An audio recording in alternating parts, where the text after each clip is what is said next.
Si vous voulez bien prendre place, on va commencer. Je suis très heureux de vous accueillir ce matin au nom de la Fédération Jean Jaurès, de la Fondation Jean Jaurès, de l'Institut François Mitterrand et de l'association michelrocard.org qui sont à l'origine de ce colloque. Depuis un siècle et demi, l'histoire des gauches est une tension constante entre la recherche de l'unité et la volonté d'affirmer son identité.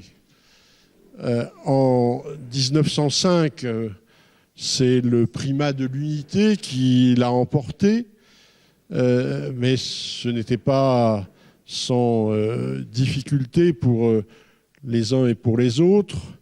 Et on a retrouvé le même mouvement en 1971 au moment du congrès d'Épinay.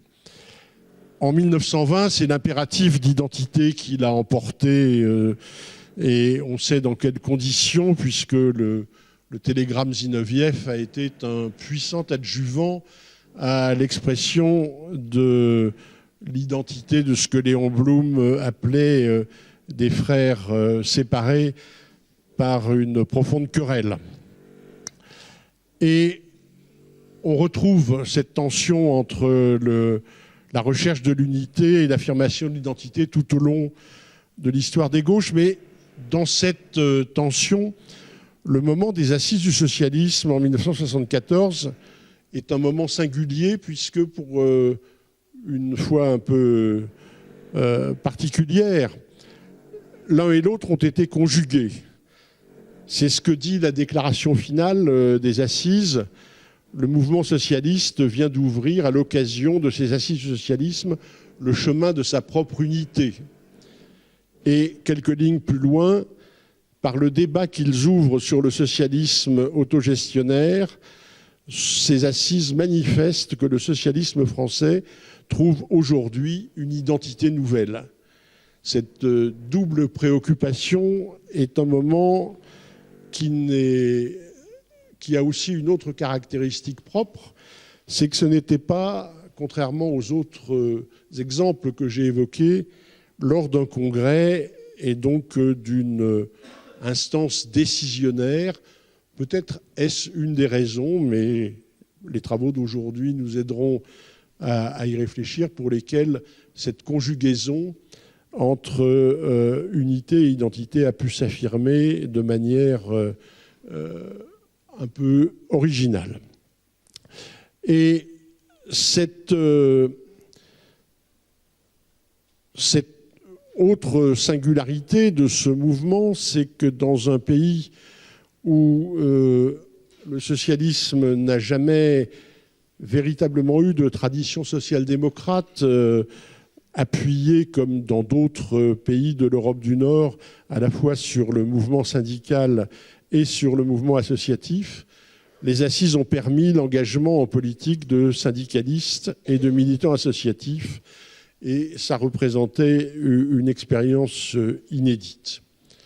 Donc, cette problématique de l'engagement en politique, elle aussi, elle résonne dans notre actualité, encore toute récente, puisque ce qui a été caractérisé au début de ce mois de juillet comme un front républicain résulte aussi du fait de la mobilisation de très nombreux militants, citoyens venus du mouvement syndical, venus du mouvement associatif, aux côtés des forces politiques. C'est donc, il nous semble important à la fois du point de vue de l'histoire, mais aussi du temps présent, d'évaluer ce moment, les espoirs qu'il a nourris, les avancées qu'il a permises, les limites, voire les échecs qu'il a aussi rencontrés.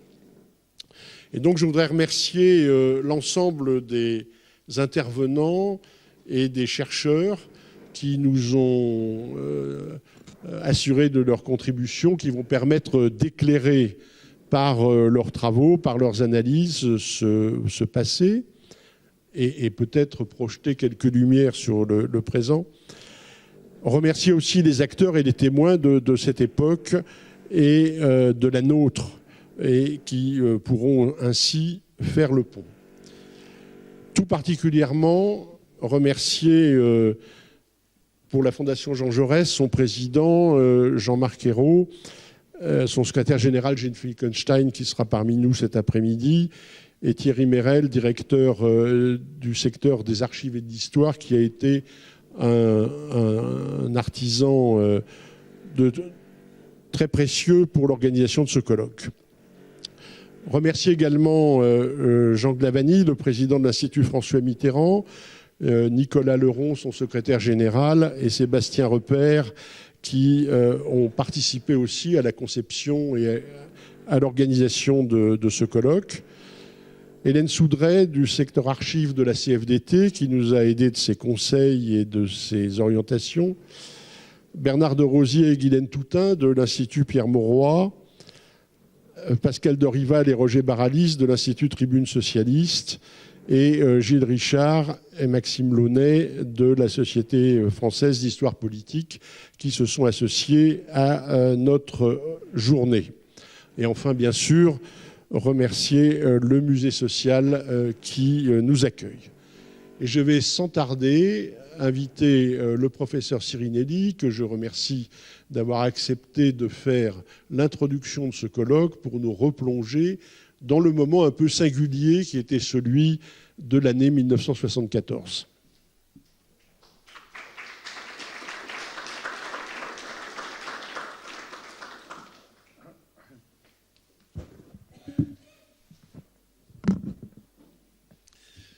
Bonjour à toutes et à tous. Je vous remercie, cher monsieur, de votre invitation et je me réjouis d'être parmi vous ce matin, d'autant que le sujet me tient particulièrement à cœur. Alors, les organisateurs m'ont demandé non pas de parler de ce sujet, sur lequel d'ailleurs mes compétences sont limitées. Je vois dans la salle toute une série de spécialistes de l'histoire du socialisme français qui auront dans un instant beaucoup de choses à nous dire et à nous apprendre. Non, la tâche qui m'est confiée est de sortir du PLM Saint-Jacques, de ces journées d'octobre 1974, et d'essayer de replacer ce PLM à la fois en France et dans le monde. En d'autres termes, qu'est-ce qui se passe au cours de cette année 1974 ? Alors vous voyez que cette tâche qui m'est confiée est prométhéenne, car on va le voir, c'est une année particulièrement dense.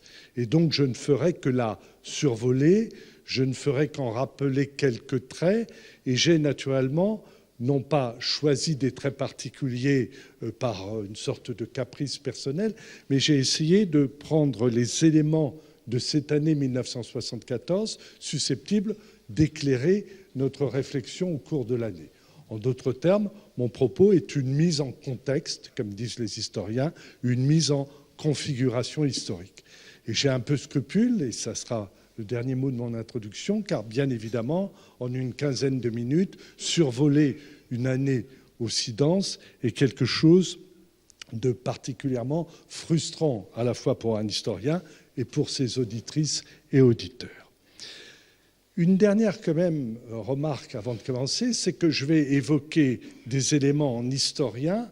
Or, dans un certain nombre de cas, pour un certain nombre de ces éléments, les acteurs, les contemporains de 1974 n'ont pas conscience sur le moment. C'est-à-dire que nous verrons qu'il va y avoir une sorte de gerbe avec des éléments dont la perception est immédiate et donc qui peuvent dicter leur analyse, éventuellement leur prise de position, éventuellement leur décision, et d'autres éléments qui sont peut-être plus essentiels, mais dont la perception, parce que ces éléments s'intègrent dans un temps plus lent ou plus long, ces éléments donc ne donnent pas encore toutes leurs conséquences. Je vais prendre un exemple concret par lequel, d'ailleurs, j'aurais pu commencer mon exposé. 1974, c'est la fin des 30 Glorieuses. C'est-à-dire qu'au moment où cette réunion a lieu au PLM Saint-Jacques, nous sommes au mois d'octobre, à la fin de l'année, les indices économiques qu'on va recueillir nous montreront par exemple le doublement du chômage en une année à peine. En cette fin d'année 74, également, on parlera désormais de stagflation, c'est-à-dire ce mélange de stagnation économique parce que la croissance brutalement est cassée et d'inflation qui va presque doubler au cours de cette année 1974. Et donc, vous voyez que pour ce fait objectif, déjà, il est difficile de dire si les acteurs, les contemporains, les décideurs en ont conscience ou pas, et même s'ils en ont conscience, en ont-ils une pleine conscience. Mais j'ai déjà été trop long, le temps m'est compté, et donc j'entre, si vous le voulez bien, dans le vif du sujet, et j'y entre par quelque chose d'évident, c'est que 1974, c'est la victoire de Valéry Giscard d'Estaing. Si je le rappelle, c'est qu'elle a eu lieu au printemps, que nous sommes au début de l'automne, et que donc cette réunion se place sous la lumière, en quelque sorte, de cette victoire. Mais je la mentionne aussi parce qu'elle a toute une série de conséquences qui, là, agissent probablement sur le jugement, les analyses des acteurs. Ces conséquences, j'en vois trois. La première, d'abord, c'est que la Ve République est définitivement sur ses fondations. Je m'explique. Quand on analyse en spécialiste d'histoire politique cette Ve République, on s'aperçoit que, on dirait en artillerie, pour un modèle d'artillerie, que c'est un modèle 58 révisé 62. Bon, ça c'est la Ve République. Ensuite, cette Ve République, c'est d'abord un jeune régime.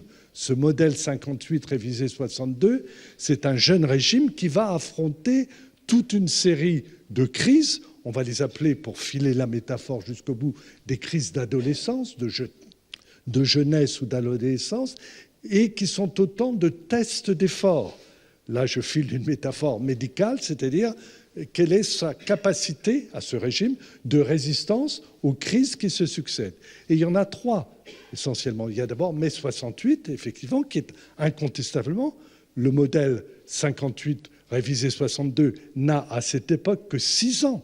On n'est même pas dans l'enfance, on est dans la prime enfance du régime, et c'est un premier test d'effort qui sera surmonté. Mais il y en a un deuxième dès l'année suivante, en 69, le brusque départ du fondateur de la Ve République. Je vous rappelle le communiqué le 27 avril, juste après minuit, on est déjà le 28 avril, minuit 11, communiqué à l'AFP, je cesse d'exercer mes fonctions de président de la République. Cette décision prend effet aujourd'hui à midi. À midi, le 28 avril, le général de Gaulle est parti. Là, effectivement, on est en face, si vous voulez, d'un événement considérable en lui-même et, pour reprendre ma métaphore, d'un test d'effort. Le régime survivra-t-il à son fondateur ? Le troisième test d'effort, et nous revenons en 1974, c'est que Georges Pompidou, malgré les démêlés, notamment de 68-69 avec le général de Gaulle, apparaissait à bien des égards comme le successeur, et de toute façon, les gaullistes étaient au pouvoir. Or, 74, c'est une forme. Alors, j'ai scrupule à utiliser le mot devant un auditoire qui réfléchit sur l'histoire de la gauche et pour qui le mot alternance a une signification très précise, 1981, mais pour l'historien, et notamment pour l'historien des droites que je suis, 1974, c'est une première alternance. Dans la répartition des droites de René Raymond, c'est la droite orléaniste qui succède à la droite bonapartiste. Alors les choses sont plus complexes quand on les analyse dans le détail, mais force est de constater donc que nous sommes là en face, si vous voulez, d'une deuxième conséquence de cette victoire, qui est donc que l'alternance donc est possible. Et ça aussi, c'est essentiel. Il faut essayer d'imaginer les dispositions d'esprit d'un militant de gauche vers 1972. Ça fait 14 ans, une décennie et demie, que le pouvoir n'est pas en ligne d'horizon. Et donc, incontestablement, à cet égard aussi, c'est important. J'ai utilisé le mot alternance. Il faut aussi réfléchir sur le mot alternative. C'est-à-dire que face à la droite au pouvoir, il y avait plusieurs alternatives possibles. Or, la victoire de Valéry Giscard d'Estaing, c'est le ralliement de ce qu'on appelle le centre d'opposition. Je rappelle qu'encore aux législatives de 73, il y a un centre d'opposition. Et qu'en 74, ce centre s'est rallié. Et donc, nous sommes dans une configuration droite-gauche presque chimiquement pure, comme ça sera le cas aussi en 1981. C'est un élément très nouveau à l'époque. Et les politistes se pencheront sur ce nouveau. Vous connaissez, sur ce fait nouveau, l'expression du politologue et juriste Maurice Duverger qui forge l'expression qui sonne encore aux oreilles des plus âgés ici, le quadrille bipolaire. Nous entrons pour un certain nombre d'années dans une sorte de danse à quatre, où les autres danseurs n'ont plus véritablement leur place, en tout cas en termes de conquête du pouvoir. Et notamment ce ralliement du centre d'opposition à Valéry Giscard d'Estaing fait que l'alternative pour la gauche d'une alliance avec le centre, enfin dépassant le centre-gauche et les radicaux de gauche, qui est encore présente par exemple avant 65 avec le projet de grande fédération, n'est plus du tout à l'ordre du jour. Ces choses, vous les connaissez bien évidemment, mais 74 les met en quelque sorte en place comme une sorte de ligne d'horizon désormais incontournable. Ça, c'est le deuxième point que je voulais souligner. Il y en a un troisième, c'est que la victoire de Valéry Giscard d'Estaing, c'est donc pour la gauche une déception. Mais ça n'est pas ressenti comme un échec. Et là aussi, je parle ici pour les plus jeunes, puisque les plus anciens se le rappellent. Nous sommes dans une phase à l'époque de montée de la gauche. J'emploie la gauche parce que le Parti communiste, pour l'instant, conserve ses positions à cette date. Mais disons, notamment, montée en puissance de la gauche socialiste. Et ce qui fait, et c'est important pour éclairer l'automne 74, que nous ne sommes pas, par exemple, dans les mêmes dispositions qu'en 78. Rappelez-vous, là aussi je fais appel aux souvenirs des plus âgés, 78 apparaîtra comme un échec de François Mitterrand. Et d'ailleurs, dès le soir du second tour, je vous rappelle que la fatalité de l'échec, le mot de Michel Rocard, l'archaïsme, le mot qu'il utilisera quelques semaines plus tard à Europe numéro 1, et de fait, en 78, une défaite qui n'est qu'aux législatives apparaît comme bien plus grave par rapport à cette montée en puissance telle qu'elle apparaissait en 74. Ce qui fait qu'en 74, François Mitterrand, en dépit de l'échec, c'est-à-dire la non-élection, est dans une position de force. Là aussi, il faut alors ensuite chacun d'entre vous, en fonction de sa sensibilité, de sa tendance, dont le décor politique du PS de l'époque aura à examiner et éventuellement à discuter ce que je viens de dénoncer, mais en termes macro-historiques, c'est évident, la configuration, c'est une déception, absolument pas un échec, et même c'est d'une certaine façon une stimulation. Sauf que, remarque suivante, dans les mois qui suivent l'élection de Valéry Giscard d'Estaing, celui-ci est populaire. Quand on regarde les indices de popularité, on est en face d'un jeune président qui incarne auprès d'une grande partie de l'électorat, y compris une partie du centre, même éventuelle gauche, des réformes qui se sont amorcées dès l'été 74. Et donc, on n'est pas du tout dans la configuration d'après les municipales de 77. Et là aussi, il faut faire l'effort d'imagination de se reporter dans ce contexte-là. Comment battre dans ces temps un candidat non seulement qui vient de l'emporter, mais qui paraît avoir le temps pour lui, qui paraît avoir la dynamique pour lui. D'autant que, remarque suivante, il a commencé, je le disais à l'instant, une vague de réformes, et qui sont des réformes. Alors par exemple, on va prendre un exemple concret, PLM Saint-Jacques, nous sommes au milieu du mois d'octobre, tout le débat à l'Assemblée nationale concernant l'interruption volontaire de grossesse commence dès le mois suivant. Mais dès l'été, on avait eu un certain nombre de réformes. Et ce qui est intéressant, c'est que ces réformes portent souvent dans ce qui apparaissait plutôt comme le territoire de prédilection de la gauche, c'est-à-dire ce qu'on appellerait aujourd'hui, mais le terme pour l'époque est anachronique, le sociétal. je dirais plus prosaïquement en historien, le socio-culturel, un certain nombre.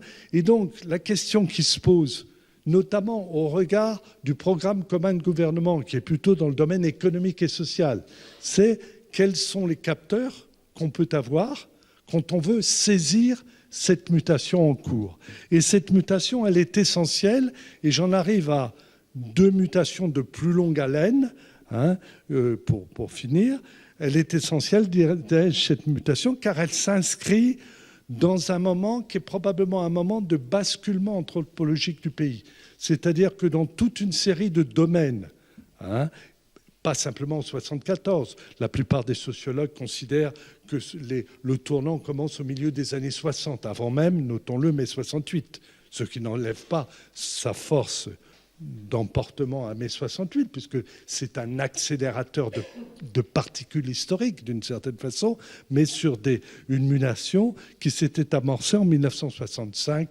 C'est en tout cas souvent le point de repère que l'on propose en donnant toute une série d'indices que je n'ai pas le temps de décliner. Mais donc, en 1974, on est une décennie plus tard, le basculement anthropologique s'est amorcé. Songez par exemple que nous sommes donc en octobre 1974, que le film qui a le plus marché pendant l'été qui précède, c'est Emmanuel.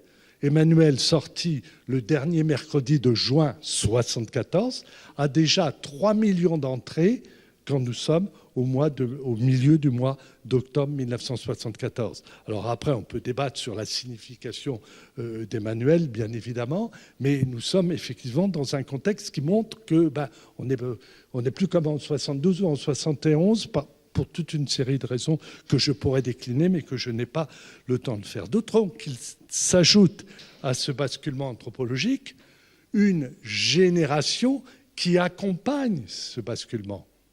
Je fais allusion à qui? Aux baby-boomers. Alors vous me direz, mais les baby-boomers, c'est plutôt les années 60. Oui et non. Prenons quelqu'un né en 1949. Quelqu'un né en 1949 a 15 ans dans les années 60. Il devient donc un micro-élément de la vague jeune des années 60, mais il ne vote pas. Tout à l'heure, j'évoquais le général de Gaulle qui part en 69, des élections qui ont lieu donc le 1er et le 15 juin 69.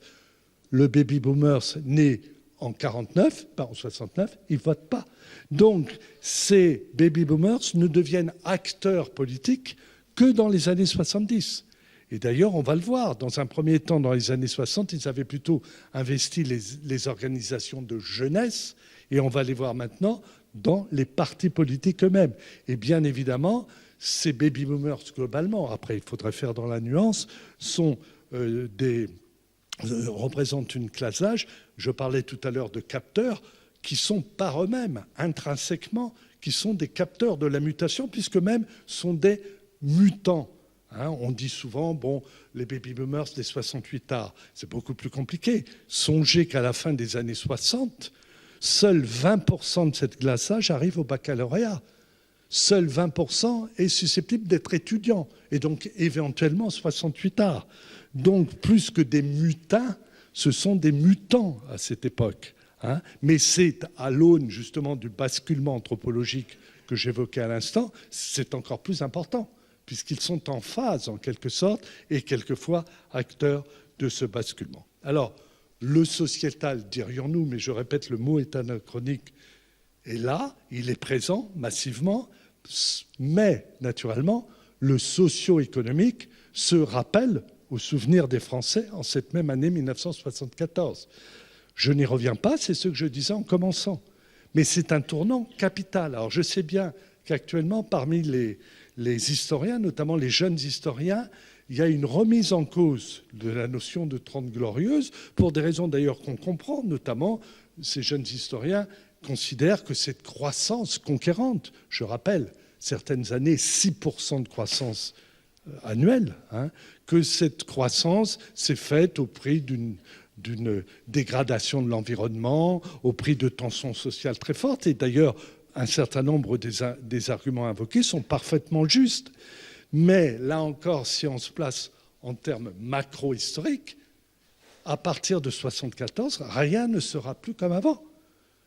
Exemple, les 6% l'an deviennent dans les années suivantes 1 à 2% l'an. Et je l'ai dit tout à l'heure, c'est une cassure brusque. Et cette cassure, je rappelle que le premier choc pétrolier a lieu à l'automne 73, mais cette cassure, elle est quand? Elle est dans cette année 74. On est en cette année 74 sur une ligne de crête. Donc il faut le rappeler. Et enfin, si on m'autorise de dépasser de 2 minutes, je voudrais évoquer un dernier point qui est essentiel également. Mais là, on est dans du macro-historique, c'est-à-dire qu'on est en face d'un phénomène qui s'amorce à peine, dont probablement les acteurs, pour la plupart, n'ont pas conscience, mais qui va modeler tout l'horizon idéologique des années qui suivent, c'est que l'ère du temps idéologique va changer rapidement. 74, c'est ce que nous, historiens des intellectuels, on appelle l'effet Solzhenitsyn. Songez que c'est l'année où l'archipel du Goulag est traduit en français. Et il a, cette année-là, une vente, un tirage et une vente aussi importante qu'un prix Goncourt. Nous sommes autour de 400 000 exemplaires de la traduction française de l'archipel du Goulag. Donc, nous sommes dans quelque chose de considérable. C'est-à-dire que le débat sur notamment la période stalinienne n'est plus simplement un débat politique, un débat idéologique entre intellectuels ou entre hommes politiques. Il est dans le domaine public. Le témoignage, cette fois-ci, de par l'effet Solzhenitsyn, ce témoignage est massif. Et donc commence une période qui est véritablement, là encore, une ligne de crête idéologique. 74, l'effet de Solzhenitsyn. 76, mort de Mao Tse-tung, on se rend compte que la Chine n'était pas le paradis tropical qui était décrit par un certain nombre de jeunes intellectuels plutôt d'extrême gauche que de gauche, mais qui imprégnaient l'air du temps. Et enfin, bien évidemment, 78-79, la découverte à la fois des Boat People et de l'autogénocide cambodgien. Et là aussi, plus rien à partir de là ne sera comme avant. Et entre-temps, à partir de 75-76, juste après 74, ce qu'on a appelé les nouveaux philosophes, qui ont été sur la vague, en quelque sorte, avec notamment Bernard-Henri Lévy. Mais ce qui est intéressant pour nous, par-delà la liste des personnalités, c'est ce qu'ils disent: remise en cause du marxisme qui, cette fois-ci, vient de la gauche. Et donc, nous sommes dans une phase, incontestablement, et elle est passionnante pour nous, notamment quand on réfléchit à Gramsci, à la prise de pouvoir idéologique par rapport à la prise de pouvoir politique. Cette gauche, elle arrivera au pouvoir en 1981, à un moment où il y a un reflux d'un certain nombre d'idéologies qui sous-tendaient jusque-là son combat et qui définissait jusque-là ses causes. Donc, c'est les grandes causes qu'elle épousait. Nous sommes naturellement dans un phénomène plus lent que la cassure économique, mais un phénomène très important. Donc, je termine, et pardonnez-moi d'avoir dépassé de 4 minutes. Mon propos n'était pas exhaustif. Il y a probablement d'autres faits qu'on pourrait m'opposer ou qu'on pourrait ajouter à mon propos, mais en tout état de cause, tout ça constitue une gerbe d'éléments qui m'autorise à parler d'un tournant. Et donc désormais, le combat politique s'ajoute d'un impératif: il faut penser l'avenir.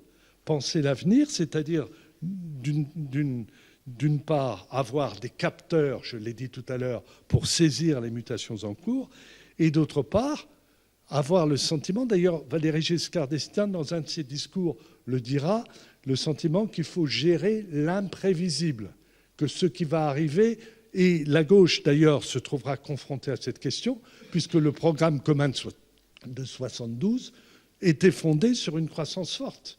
Et qu'il faudra, il y a dans la salle des gens qui ont été, des acteurs notamment, de ce qu'on a appelé la réactualisation du programme commun et qui prenait acte, en quelque sorte, du changement de conjoncture économique. Voilà, je vous remercie et je vais écouter avec plaisir le colloque.